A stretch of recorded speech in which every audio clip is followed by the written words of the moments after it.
Sir ଗତକାଲି ବିଜୁ ଜନତା ଦଳର ସଭାପତି ପ୍ରେସ୍ ଇସ୍ତାହାରରେ କହିଥିଲେ ଯେ ଆପଣ କ'ଣ 18 ତାରିଖ ଏବଂ 25 ତାରିଖ ଦିନ ଦଳୀୟ କାର୍ଯ୍ୟକ୍ରମରେ କିଛି ଗୁଡ଼େ ବିଶୃଙ୍ଖଳା କରୁଛନ୍ତି ଯଦ୍ୱାରା କି ଆପଣଙ୍କୁ ଦଳ ନିଲମ୍ବିତ କଲା, ତା ଉପରେ କ'ଣ କହିବେ? ସମସ୍ତ ସାମ୍ବାଦିକଙ୍କୁ ଜାଣି ରଖିବା ଉଚିତ।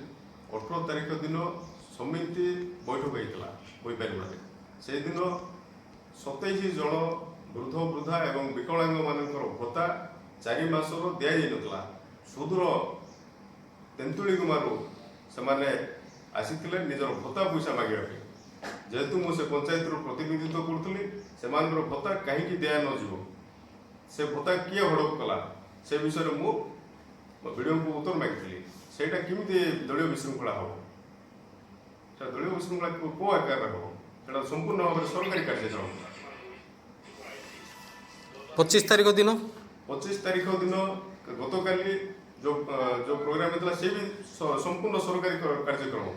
ସେଇଠି ମୁଁ ଏତିକି କହିଥିଲି, ଯେଉଁମାନେ ଡାଇସ୍ରେ ବସିବେ ସେମାନେ ଲୋକପ୍ରତିନିଧି ହୁଅନ୍ତୁ ବା ସେମାନେ ସରକାରୀ କର୍ମଚାରୀ ହୁଅନ୍ତୁ, ସେମାନେ ବସିପାରିବେ।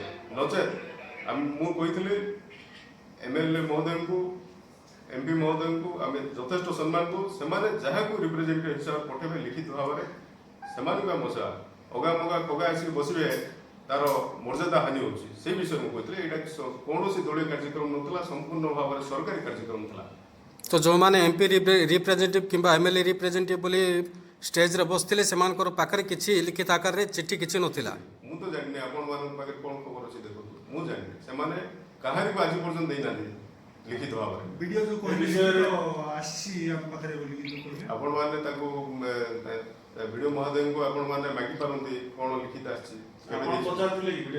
ଭିଡ଼ିଓକୁ ପଚାରିଛି, ବହୁବାର ପଚାରିଛି, ମୋତେ ଦେଖେଇ ପାରିନାହାନ୍ତି। ମୁଁ ସେଇ ଜାଗାରେ ବି ପଚାରିଲି, ତାଙ୍କ ପାଖରେ କିଛି ପ୍ରମାଣ ହେଇନଥିଲା।